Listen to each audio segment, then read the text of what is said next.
Olá, bem-vindos a mais um Deep Dive. Hoje a gente mergulha numa história bem filosófica, psicológica até, sobre o José Júnior de Oliveira. A ideia é uma tal de contagem existencial. Vamos dar uma olhada nas fontes que exploram como nós, humanos, lidamos com conceitos gigantes, tipo onisciência, sabe? E como a gente constrói a nossa própria realidade. E também o papel do nosso ego, que às vezes ajuda, mas, nossa, às vezes atrapalha muito, né? E tem essa jornada de transformação que meio que culmina numa pena de morte para o ego. Simbólica, claro. Bom, a missão aqui é destilar o que há de mais importante nisso tudo. Vamos lá. Isso exatamente. O material que a gente analisou usa essa figura do José para mostrar como a nossa identidade, aquilo que a gente acredita ser, pode nos levar de uma posição de, sei lá, rei para uma de réu real, né? Alguém que está sendo julgado, mas pelo próprio ego. É essa dinâmica interna que a gente vai investigar. Legal.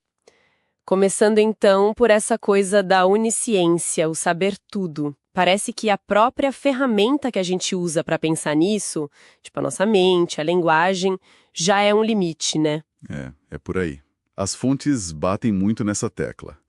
Nossa tentativa de descrever algo tão absoluto fica presa na nossa forma humana de entender o mundo. Conceitos, palavras, aquela metáfora da pena que tenta escrever sobre o infinito é perfeita.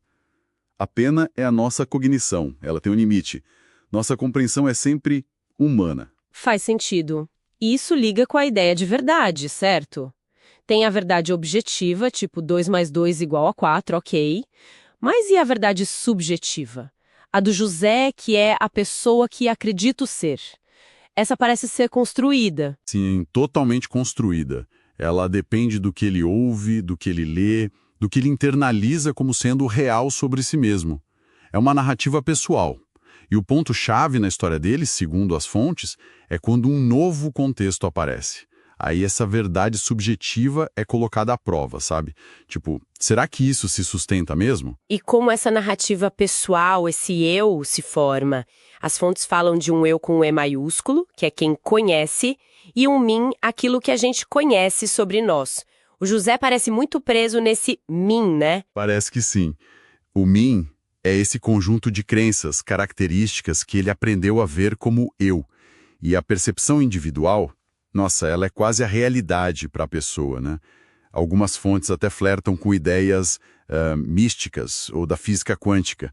A ideia de que o observador afeta a realidade, sabe? Que somos tipo co-criadores. Então, para o José, esse novo contexto não é só uma informação nova. É um abalo na percepção que pode reestruturar o mundo dele. Uau! Isso é muito interessante. Quer dizer que questionar uma crença profunda pode mudar não só o que a gente pensa, mas a nossa experiência do mundo. Exato. Muda a experiência. E as verdades coletivas?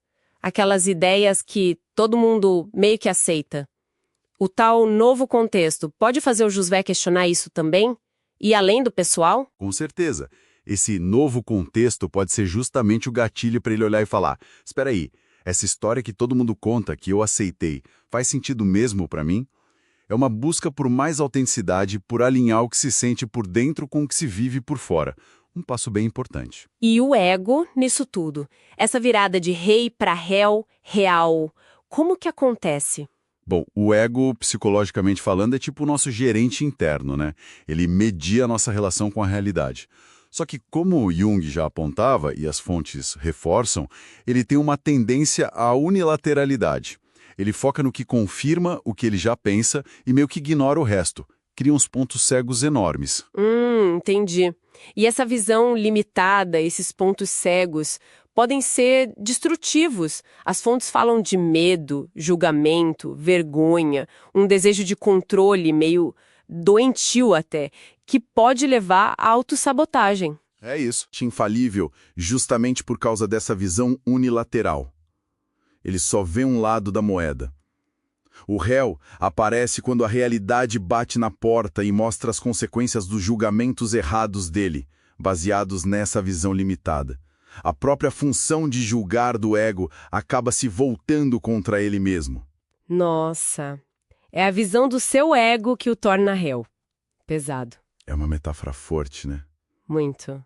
Então, essa pena de morte simbólica não é que o ego some de vez, mas sim a ilusão de que ele é o dono da verdade e do controle total, é isso? Exatamente isso. Não é a aniquilação, é a morte da ilusão. A ilusão de que nós somos apenas o ego. É mais como soltar as rédeas dessa parte que é medrosa, controladora. É um processo de rendição, muitas vezes, e que pode ser disparado por um gatilho, um catalisador, como o novo contexto do José. As fontes chamam isso de um despertar. Entendi. E como que isso acontece na prática? O material fala de uma forma dual do pensamento. Seria tipo um diálogo interno? Aquela conversa que a gente tem com a gente mesma? Sim, é por aí. Refere-se a essa capacidade que temos de nos observar, de conversar internamente. Autocrítica, sabe? Mas uma autocrítica construtiva. É através dessa autoobservação, desse confronto interno, que a pessoa pode começar a julgar as distorções do próprio ego, perceber os padrões e, aí sim, facilitar essa transformação para um eu mais íntegro, mais autêntico. Então, para resumir o que a gente viu nas fontes, a jornada do José é quase um arquétipo, né? Esse confronto com os limites da nossa percepção, com as distorções do ego. Essa passagem de rei para réu, por mais difícil que seja, parece ser um passo essencial para uma transformação profunda. Uma morte simbólica que abre espaço para algo mais verdadeiro emergir. Total. E essa busca toda por entender o ego, a realidade, a verdade. Nossa, isso é tão humano, né? Essa procura por significado, por autoconsciência. A história do José acaba ecoando em processos que muita gente pode reconhecer na própria vida. Pois é. E para deixar uma pulga atrás da orelha, para pensarmos depois, as fontes sugerem que o ego em si não desaparece enquanto a gente está vivo. O que some é a ilusão de que ele manda em tudo. Isso levanta uma questão, né? Mesmo depois de uma transformação grande, como seria praticar uma vigilância constante, mas gentil contra essa tendência do ego de ser unilateral no dia a dia? Fica aí a reflexão.